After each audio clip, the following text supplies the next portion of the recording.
offense, defense, special teams. They all played well. Once again, taking calls for the remaining of the show. Call in number 469-351-0881. So next up on the horizon for the Cowboys, they're going to have to win out. I don't think there's any other way around it. They play the Giants next. I'm saying that's going to be a win. They play the Raiders at the Raiders on the 17th. Then they play versus the Seahawks, and then they play at the Eagles. I think we're gonna have to definitely win these 4 games to really legitimately have a shot. But I'm excited. I'm excited. I think we have finally got a win, got a convincing win. It wasn't a close one. So, next up, like I said, the Giants. Looking forward to that game. Orlando Scandrick suffers an injury. He could miss week 14. That's not a good thing. Also, Sean Lee is on track to come back in Sunday's game versus the Giants. And speaking on the note of the Giants, benching Eli Manning, I don't agree with that one. I mean, the season's over anyway. You big dummy. The season's over, so why decide to bench him now? Let him play. He's got a streak. There's no way they're going to make the playoffs. Trying to see what Geno has. You already know what Geno has. There's no surprise here. There's no let's give Geno a shot. You have to know really what Geno brings to the table. To me, it's no shocker that he's not a top-tier quarterback. He's decent. He's probably a good backup. He may be like a career backup from now on. But I don't think that was the right move. If you want to bench him for Davis Webb, the rookie. See what the rookie has. So, I'm not a Giants fan at all, but I just think they handled that situation badly. The coaching is bad. The play on the field, they've had injuries. It's just bad. There's no other way around it, and they're just not playing. They're just not playing that good. So, I would say leave Eli in. Let him play. You still have time to change your mind. You made a mistake in benching him. So just let the guy play. I don't think that was a smart move. It was actually a dumb move, if you ask me. Jimmy G in the building. He will be starting for the 49ers against the Bears. I think Jimmy G is the future. Garoppolo, I think he is the future of this team. So to me, it makes sense that you allow him to play. What exactly is he going to be able to do? I don't know, because this team is not really that good. But I think it is right now the time to allow him to play. And on the side note, Georgia versus Auburn has started. I'll keep you guys updated on the score. But Jimmy Garoppolo, I think he's going to be a pretty good quarterback. I think he's set behind the GOAT. So I think he's got a really good shot to have a good career. I just truly hope he is not going to be a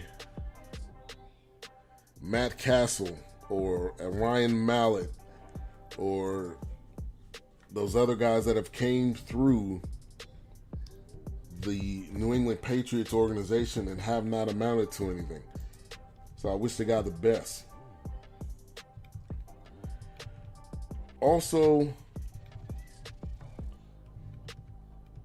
there's been a lot of talk of, will Eli ever play again?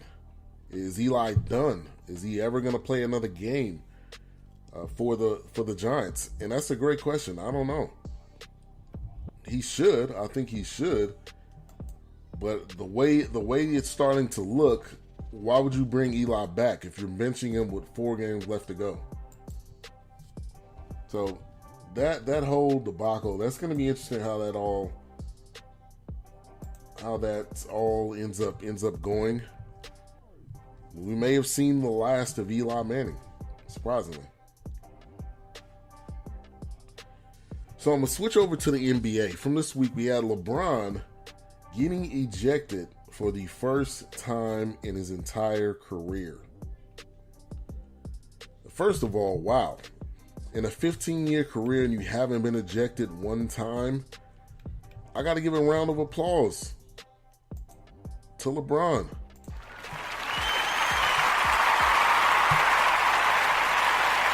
All of that time and you never been ejected. I got to applaud the guy. Now, I'm assuming he had a lot of frustration. And Vince says only Jersey Vern cares in regards to the Giants. But I think it was a buildup of frustration because that call that he ended up getting thrown out on, to me, did not seem like that was a foul. I just think over time he got frustrated and he was literally just done. He was done with it. So, I mean, to be a guy that's never got ejected before, and this is the first time, I have to applaud him and say that's amazing. Period. So we'll see what happens with these Cavs. Obviously, IT will be coming back soon. There was some players on the Cavs team saying that they were bothered by his wubby D Wade coming on the team, and LeBron was bothered by that too. And I mean, you got your best friend to come on the team with you. I'm sure people on the team were wondering, like, what about the rest of us? What about the rest of us that have been here and we want a playing spot too? We want to get some playing time too. And just because D Wade comes in here, he all of a sudden just starts out the blue. So I don't think it's, I think it's valid with their frustrations because, there's a guy that's coming in that hasn't played on this team, and now he comes in and he's going to play. So I think there's definitely some valid frustrations there. I don't know. Then it was probably early on in the year. It seems to have calmed down because D-Wade's not starting. So we'll see what happens with the Cavs. I know they're going to be definitely a team to watch later on in the season. Then David Fizdale gets fired from the Grizzlies. I've said this numerous times. I don't understand how you fire a guy this early in the season. I get it. If it's not working out, it's not working out. But how do you... Why didn't you just fire him at the beginning of the season? It's not like you didn't know what you had with David Fizdale. You knew what you had with him. You knew if the players wasn't getting along with him. So why wait now until the season? Season's not going well. You're going to have to find another coach. It's still early in the season, so it's not like they're not going to be able to turn the thing around. Yes, they have a losing record. They're 7-14, but this is a long season. So I don't really get that. Mogus says, I hope Fizdale comes back to the Heat. I hope he does too. I think he's definitely a good coach. And I think he's definitely somebody that should have a head coaching job. So I don't get that. Once again, we're taking callers on the line. The number is 469-351-0881. Call in. Let me know what you're thinking. What are you watching right now? What are you looking forward to in this championship Saturday? We got Georgia on right now with Auburn. So the Grizzlies say there's no plans to trade Gasol or Conley, which it's all up for grabs now. I know that's what they say, but if this season doesn't turn around, they're going to be ready and willing to trade anybody and everybody and start from the bottom. So for them to say that they're not going to make that trade, I don't agree with that. I think they are. They'll make a trade if they have to. They'll make a trade if it's not working out. So I think that's nice to say that.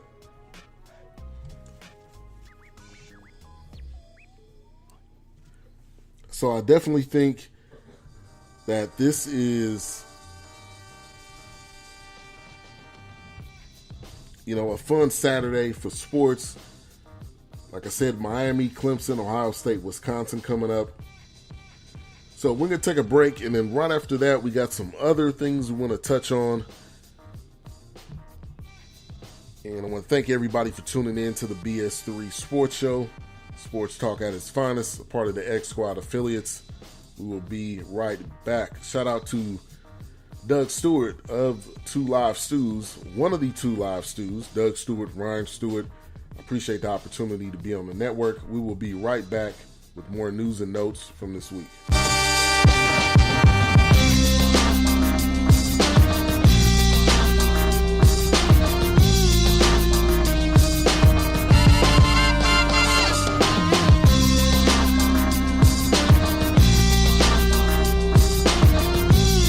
Today's show is sponsored by Ivan Dawkins of ENVIROCLEAN Systems.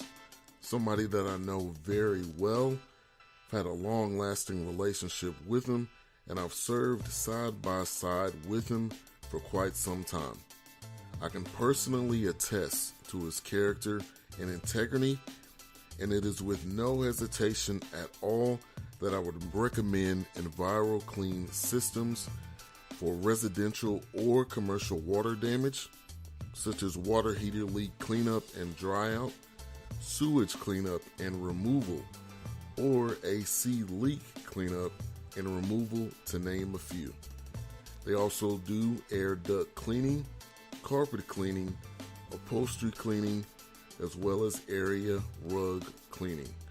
They have 24/7 emergency response. Please give them a call today. 972-644-9500.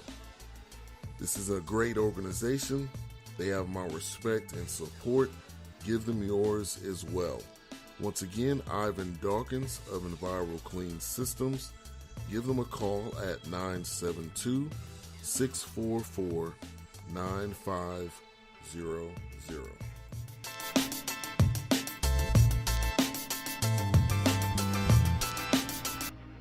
Faith Walkers Charities, a faith-based organization focused on community outreach in the Dallas-Fort Worth area. Their mission is to provide for those who are in need with a holistic approach while leading them to stability. Faith Walkers Charities was founded by DeAnthony Thompson, Seaver Nickerson, and Chris Rogers, with the vision of being generous and helping out the homeless. There's many ways that you can help with this organization, either by donating through their website, faithwalkerscharities.org, or if you are in the Dallas-Fort Worth area, you can go out in the community and serve with them. So faithwalkerscharities.org. Also, follow them on social media, Faith Walkers Charities. Coach Mike Jarvis, you might remember me coaching at St. John's or George Washington, or for you guys who are even older, maybe Cambridge Region Latin, where I had a young man by the name of Patrick Ewing. Well, my coaching days are over. At least my coaching basketball days are over, but I'm coaching people, writing books, speaking, and really, really enjoying every minute of it, giving back as much as I can. And what I'd like you to do is tune in like I do to BS3 Sports. Perfect.